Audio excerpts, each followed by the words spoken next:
E aí, pessoal, aqui é o Elias, estamos aqui hoje para falar de filosofia, né? Dar continuidade à nossa discussão sobre o pensamento do idealismo alemão, ali no caso, o pensamento hegeliano.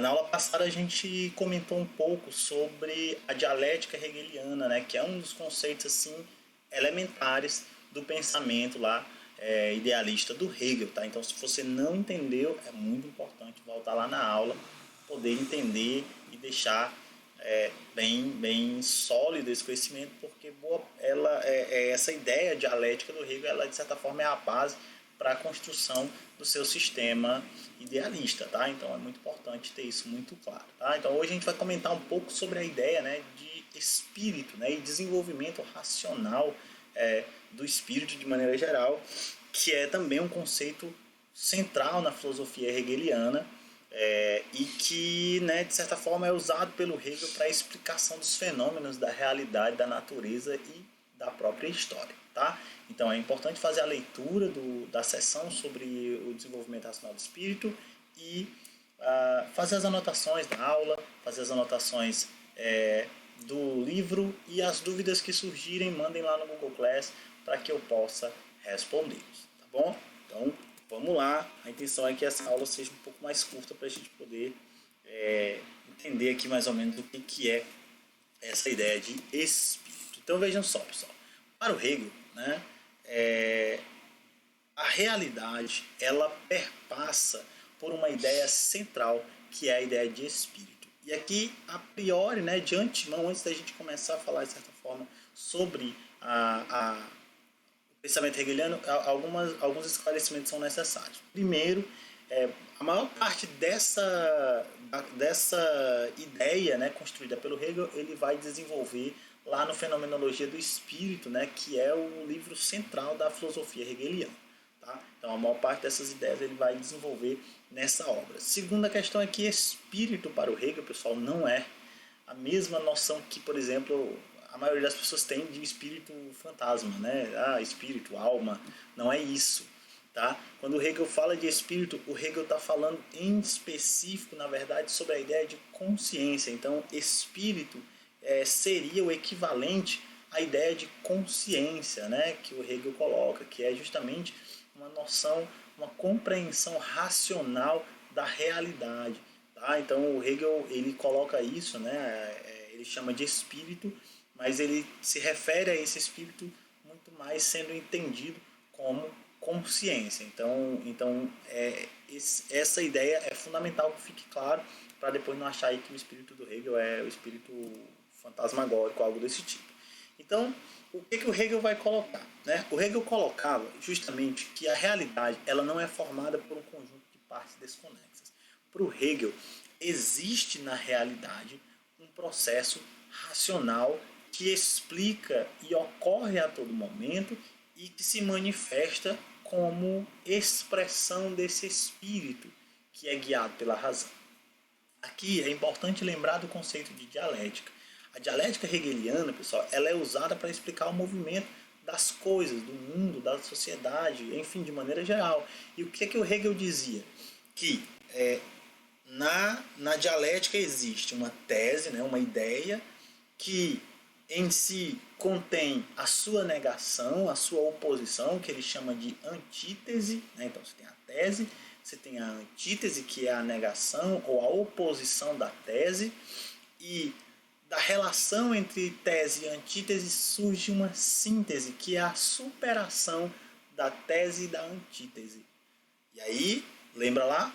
A síntese é uma nova tese, que em si possui a sua negação, que é uma antítese, e da relação entre tese e antítese surge uma nova síntese que supera a antítese, e a tese produz uma nova tese. E assim você teria o movimento dialético explicado de uma maneira racional. Então, a mesma coisa, né, esse pensamento é o que explica a realidade também para o Hegel. Tá? O Hegel, lembra lá, o Hegel ele é um idealista, ele entende a realidade como fruto dessa relação racional, né? E, no caso aqui, de expressão desse espírito.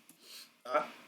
Então, para o Hegel, as coisas, o que ocorre na sociedade, na história, no mundo, há uma razão de ser, existe uma relação racional entre as coisas que expressam esse espírito e expressam esse movimento dialético que ele propõe. Tá? Então, quer dizer, se a gente pensa, por exemplo, sei lá, né,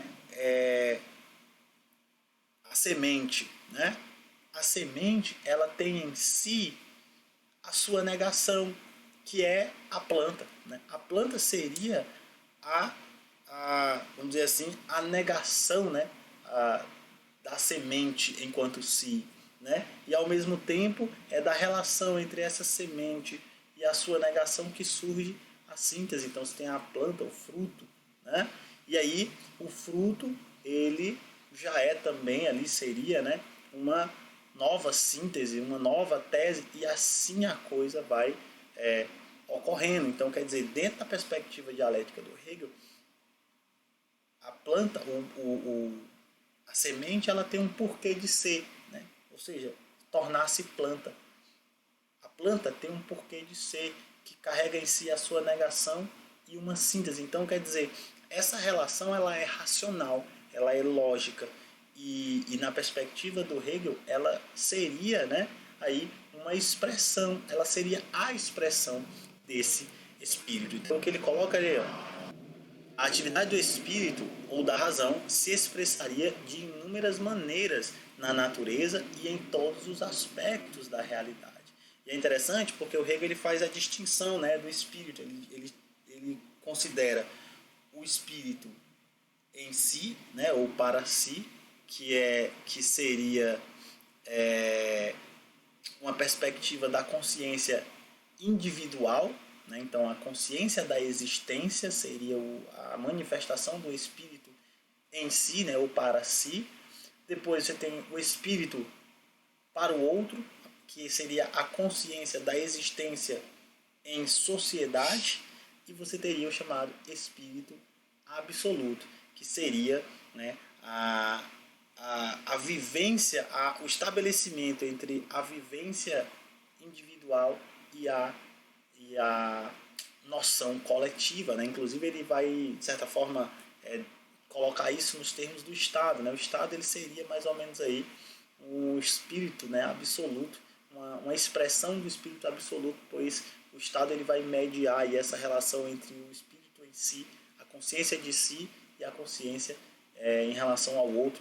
Então, o que ele vai colocar é que os diversos aspectos da realidade, eles não estão desconexos uns dos outros.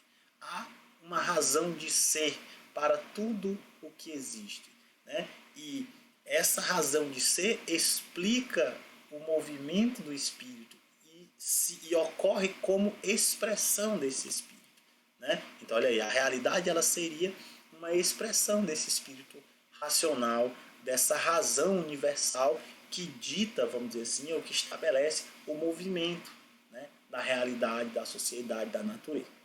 Então, olha só, dentro da perspectiva, né, anterior, por exemplo, ao Hegel, na maior parte das vezes, o que acontece é que na relação de conhecimento entre o sujeito e o mundo, né, entre o ser e o mundo, se coloca, né, como que o sujeito ele percebe o mundo como aparece a ele, né, dentro de uma relação fenomênica aqui, ele percebe o mundo, ele toma consciência do mundo a partir da forma como o mundo se apresenta a ele, né? Então aqui se colocaria o sujeito e o objeto como seres distintos, né, do qual surge uma relação e que se constrói uma realidade a partir disso. Só que o que o Hegel vai colocar? Ele vai colocar aqui, de acordo com que há a evolução da consciência, lembra lá?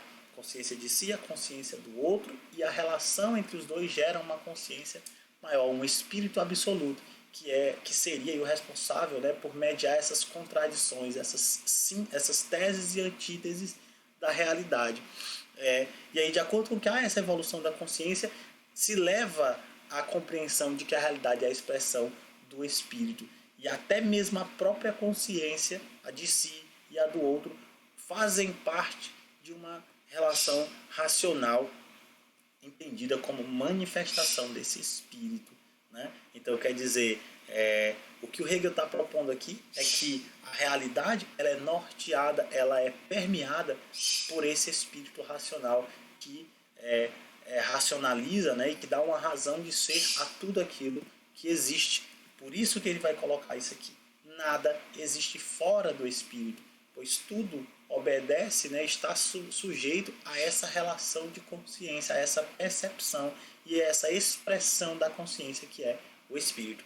Então até tem aqui um trecho, né, uma citação do Hegel que demonstra um pouco do que é essa relação que o Hegel está propondo, né, de que existe uma razão, um espírito que norteia, né, a realidade. Então olha só o que ele coloca aqui lá na Fenomenologia do Espírito. Ele diz assim, ó, o botão desaparece no desabrochar da flor. Então nesse caso aqui, o botão, nesse caso entendido como tese, a flor seria então entendida como a antítese, né? Então o botão ele contém em si a tese e a antítese que seria a flor, né? Então olha só, desaparece no desabrochar da flor e poderia dizer-se que a flor o refuta, né? Então seria a antítese. Do mesmo modo que o fruto faz a flor parecer um falso seraí da planta, pondo-se como sua verdade em lugar da flor. Essas formas não só distinguem, mas também se repelem como incompatíveis entre si. A relação tese-antítese que vão produzir aí uma síntese. Porém, ao mesmo tempo, sua natureza fluida faz delas momentos da unidade orgânica. No caso aqui, quem é a síntese do botão, flor, fruto? Planta, né? Seria aí. Porém, ao mesmo tempo, sua natureza fluida faz delas momentos da unidade orgânica, na qual, longe de se contradizer, todos são igualmente necessários. É essa igual necessidade que constitui unicamente a vida do todo. Então, o que ele está dizendo? Que o botão ele é necessário para que possa existir a flor, e a flor necessária para que exista o fruto. E, mesmo que eles pareçam contraditórios entre si, a flor nega o fruto, ou a flor nega o botão e o fruto nega a flor, ambos são necessários para que um possa existir. Ambos têm uma razão de ser, e essa razão de ser seria a manifestação do Espírito. E ele está usando o exemplo aqui da flor, né, como a ilustração, mas isso valeria para os diversos aspectos da realidade. Então, essa seria a ideia, né, da manifestação do Espírito pensada pelo Hegel. E esse Espírito ele vai se manifestar nos diversos patamares. E aí, aqui a gente vai ter um elemento fundamental, que é o Espírito da história, pensado pelo Hegel. E aí a gente vai fazer uma aula só sobre essa questão do Espírito da história. Tá? Então, é isso. Eu espero que tenha sido claro. Se não tiver sido claro, mandem perguntas lá pelo Google Class que eu vou responder. E aí eu tenho certeza que vamos esclarecer o que eventualmente tenha causado dúvida. Então, muito obrigado por assistir e até a próxima.